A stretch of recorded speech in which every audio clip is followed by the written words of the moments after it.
Hi everyone, welcome back to Factlens.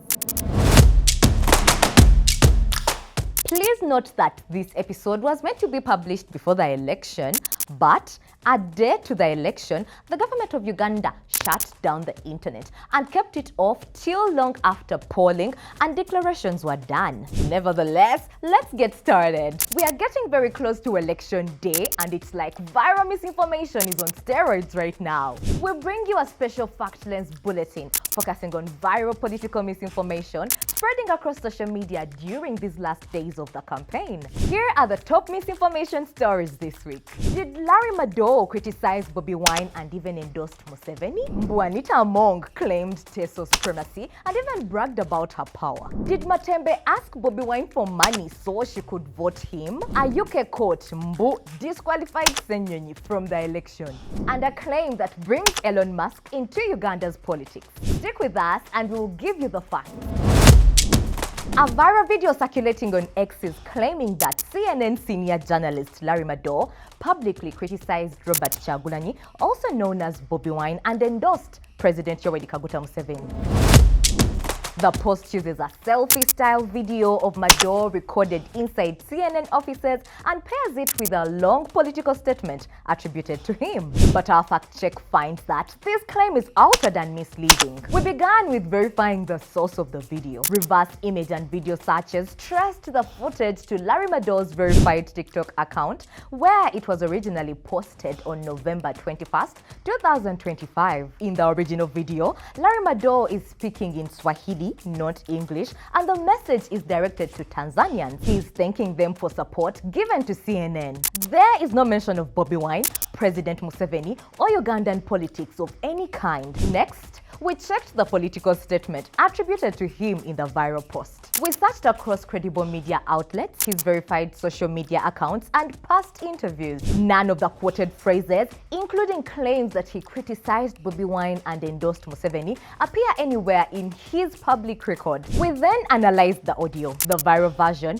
overlays the authentic video with English language political narration that does not match the original audio. There is no lip sync alignment, and the structure of the narration is inconsistent with a short, spontaneous selfie video. We also examined branding in the video. The clip carries a visible letter S logo, suggesting it came from Swahili TV. While Swahili TV did share the original footage as background video, their post contains no political narration and does not attribute any political statement to Larry Madowo. The viral version adds content that does not exist in the original upload. Finally, we observed the pattern of narrative stitching.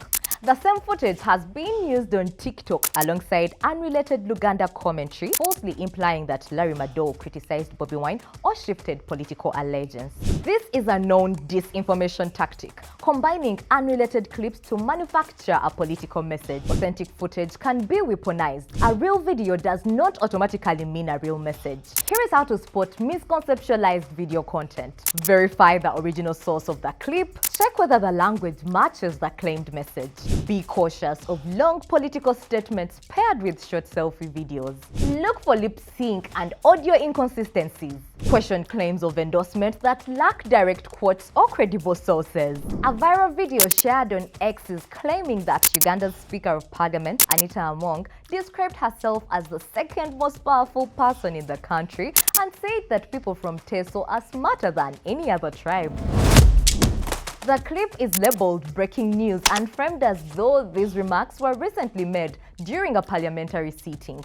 But our fact check shows that this video has been taken out of context and digitally manipulated. We started by verifying the source of the footage. Reverse image and frame searches traced the video to a Uganda Broadcasting Corporation (UBC) parliamentary broadcast from February 25th, 2025. In the original recording, Speaker Anita Among is presiding over a routine parliamentary session. She's discussing procedure, specifically warning against parading elderly people or parents to demand compensation. At no point does she describe herself as the second most powerful person in Uganda, and there are no remarks comparing people from Teso to other tribes. Next, We analyzed the visuals. A side-by-side comparison between the clip and the original UBC broadcast shows extensive editing. The official live parliament labels and UBC logo have been removed. Lower third captions explaining the parliamentary motion are replaced with sensational overlay text. Timestamps, the sign language insert, and official branding are all missing. Instead, the viral clip added emojis, promotional banners, and even displays an NBS logo, despite the footage not originating from NBS. The logo placement, graphic style, and layout do not match NBS's authentic parliamentary coverage, indicating false attribution. We also examined the video quality itself. The viral version shows heavy facial smoothing, lighting changes, compression artifacts, and slight lip sync irregulations, all consistent with aggressive post-processing or digital alteration. Finally, we looked at the captions. The breaking news framing introduces claims that simply do not exist in the original broadcast. No official parliamentary record, NBS archive, NBS broadcast, or credible media report supports the statement attributed to Anita Among. So, what's happening here? This is a case of real footage being stripped of its context, edited, and rebranded to suggest ethnic or political remarks that were never made. Here is how you can spot manipulated parliamentary videos. Check official broadcaster channels like UBC or NBS. Compare logos, lower thirds, and on-screen graphics. Be wary of emojis, promotional banners, or sensational headings. Watch for missing timestamps or altered branding. Always look for full original clips. A viral audio recording circulating on X claims to capture a private conversation between former Minister Miria Matembe and Leader of Opposition in Parliament, Joel Ssenyonyi. The post alleges Miria Matembe asked Robert Kyagulanyi for money through Ssenyonyi in exchange for her vote in the 2026 general election. The audio is presented as a leaked conversation and framed as evidence of political bribery. But our fact check finds that this claim is unverified. We began by carefully listening to the full audio recording shared with the Post. In the recording, Miria Matembe is heard asking Ssenyonyi to help arrange a meeting with Robert Kyagulanyi. However, there is no mention of money, voting, or any form of transactional political support in the audio itself. The content of the recording does not match the caption's claim that Matembe was asking for money in exchange for her vote. We searched for independent confirmation. Keyword searches using phrases from the Post including Miria Matembe asks Bobby Wine for money and leaked conversation Miria Matembe vote money return no report from credible Ugandan, regional, or international media outlets. There are also no official statements, investigative reports, or public records supporting the allegation. We then reviewed the broader context. While Miria Matembe has previously spoken publicly about governance, human rights, and political development, including defending Robert Kyagulanyi against attacks, there is no public record of her seeking financial inducement in return for political support. Neither Joel Ssenyonyi nor Robert Kyagulanyi has confirmed the authenticity or implications suggested by the viral post. Finally, we assessed the source of the claim. The account that shared the audio has a history of political partisan content, particularly targeting Kyagulanyi and the National Unity Platform. This raises concerns about motive reliability, especially in the absence of independent corroboration. Here is how to assess alleged leaked audio recordings online. Always listen to the full audio, not just the caption. Check whether the recording actually supports the claim being made. Look for confirmation from credible media or official sources.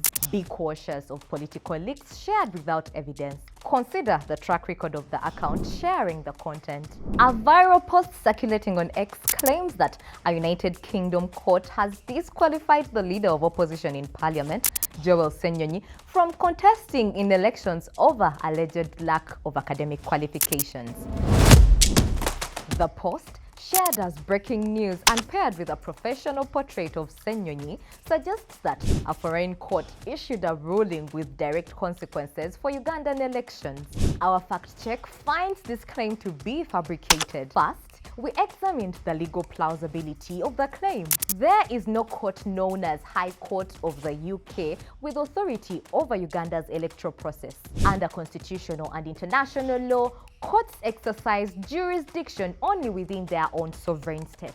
UK courts have no mandate to determine who can or cannot contest elections in Uganda. Next, we verified whether any real court case involving Joel Ssenyonyi exists. Credible reporting confirms that Ssenyonyi was involved in a Ugandan High Court petition alongside 6 other candidates concerning nomination procedures for the Nakawa Division West parliamentary seat ahead of the January 15, 2026 elections. The case was filed by a rival candidate and focused solely on a name error, the use of Nakawa West instead of the gazetted Nakawa Division West. Importantly, the case had nothing to do with academic qualifications. We then reviewed the outcome of the petition. The High Court in Kampala dismissed the case. Justice Collins Achelam ruled that the error was a clerical mistake, that the Electoral Commission acted within its mandate to correct it, and that disqualifying the candidate would unfairly deny voters the right to choose their leaders. As a result, Joel Ssenyonyi remained fully eligible to contest. Finally, we examined what the viral post adds. It falsely introduces 2 elements that do not exist in the real case. First, it invents involvement by a UK court. Second, it fabricates an allegation about academic qualifications, an issue never raised in any court proceedings. There are no court recordings, official statements, or credible media reports suggesting either claim. Here is how to spot fabricated legal claims online. Be skeptical of foreign courts cited in domestic election matters. Check whether the court mentioned actually exists and has jurisdiction. Verify legal claims through local media reporting. Question breaking news posts that provide no sources. Watch for invented legal reasons that don't match known cases. As Uganda heads towards the January 2026 elections, debates around technology, internet access, and regulation are heating up online. And right on cue, disinformation has found a way to drag global tech giants into local politics. This time, the claim was explosive. A viral screenshot on X alleged that billionaire entrepreneur and ex-owner Elon Musk had publicly insulted opposition leader Bobi Wine, telling him, quote, "I only talk to presidents, not idiots and political rejects." The post spread fast. It was shared by an account called @KK Melon and racked up over more than 184,000 views, over 110 reposts, 221 comments, and roughly 1,300 likes. For many users, the screenshot looked real, and that's exactly why it was dangerous. So, we took a closer look. Here is what we found. First, we verified Bobi Wine's original post, and yes, that part was real. Bobi Wine did post on his verified X account tagging Elon Musk, raising concerns about why Starlink is not available in Uganda. He even attached a letter referencing the Uganda Communications Commission and Starlink's licensing status. The post is still publicly visible. Next, we examined Elon Musk's account itself, and this is critical. There is no reply from Elon Musk, no quote post, no mention of Bobi Wine anywhere on his timeline. Nothing. To double check, we used X's own tools. In the reply thread, a user asked Grook, X's built-in AI assistant, whether Musk had responded. On January 5th, 2026, Grook's answer was clear: no. Elon Musk had not responded to Bobi Wine. Then came the screenshot itself. When we analyzed it closely, the problem jumped out. The layout didn't match X's verified reply interface. The typography was off. The alleged reply doesn't appear anywhere in the thread, and the language, usually crude and inflammatory, doesn't even connect logically to Bobi Wine's original post. In short, it wasn't a screenshot. It was a digital fabrication. And finally, we checked the media landscape.